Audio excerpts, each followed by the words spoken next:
So first it was Kenny Pickett, and then it was only Kenny Pickett. The Steelers drafting the former Pitt quarterback 20th overall. Then we all sat and waited through the rest of the first round, all the way through the second round, until the Falcons took Desmond Ritter 74th overall. The last time we saw only one quarterback go in the first round was all the way back in 2013.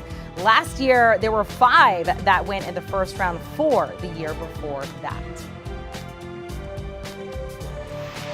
Let's welcome back in Pete Prisco, Brady Quinn, and Ryan Wilson here going through Pete's grades for each team in the draft. So let's start with the Steelers taking Kenny Pickett. Pete, you're giving them a B. Tell us why.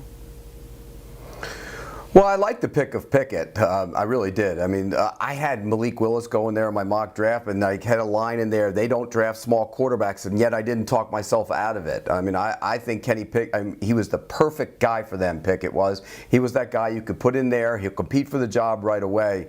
I love the fact that he knows which way to go in the building, because all he had to do was go one way or the other way. Now he's going to the left where he used to go to the right where the Pitt facility was. So it's a great pick. I didn't love the pick of Pickens, by the way, the big receiver out of Georgia. I like the pick of Calvin Austin later in the draft, the little wide receiver from Memphis. We know what the Steelers could do with fast, shifty wide receivers, and that's what Austin is. So to recap, Pete doesn't like small quarterbacks. He loves small wide receivers. Doesn't like big wide receivers for big quarterbacks. Got it. I love the George Pickens pick. Speed, baby, speed. Pickens is fast. What are you talking about? I love both these players, but I think Pickens, the thing with Pickens, and we talked about this, Pete, is that, yeah, he does. The issue is the maturity stuff, and I get it. And if you're going to go to a place, Pittsburgh is a place to go to if you might have some sort of off-field maturity issues. Calvin Austin, I am with you, Pete. Even though he is small, I do love him. And the concerns with small receivers are durability.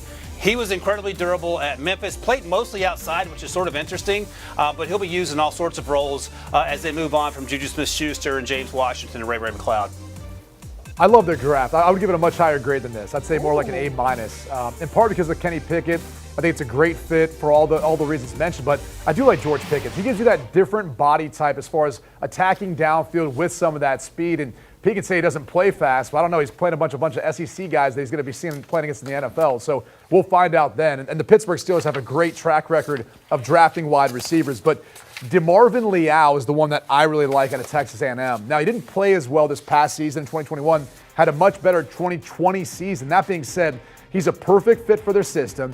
In your prototypical 3-4 defense, he can play that 5 technique. He's the perfect frame for that. And look, if you look at how many times they're going to have to play a 4 down front, he could slide down inside at 6'4", 290 pounds and play that 3 technique. I mean, Stephon Tuitt has to do it from time to time. And oh, by the way, Stephon Tuitt is on the final year of his deal. So there's a good chance that, much like we've seen in the past with Alexander Highsmith, for example, and getting drafted there, knowing that Bud Dupree eventually was going to move on, this feels like that sort of move where DeMarvin Liao may be drafted to eventually replace Stephon Tuitt if they don't foresee them taking him on. But even Connor Haywood, Cameron Haywood's brother, he's like a Swiss Army knife. He can do a bunch of different things, for that offense. So I really did like their draft. I thought they drafted to exactly what they needed to fit their team, what they do well. So you'd move the Steelers up to an A-. We didn't have one, by the way. Pete didn't hand out an A-. What do you think about the Raiders? Do you want a sports network that delivers everything that matters about the game? The highlights, the picks, the instant analysis, no yelling, no fake debates, no politics. Hit the subscribe button and never miss a moment.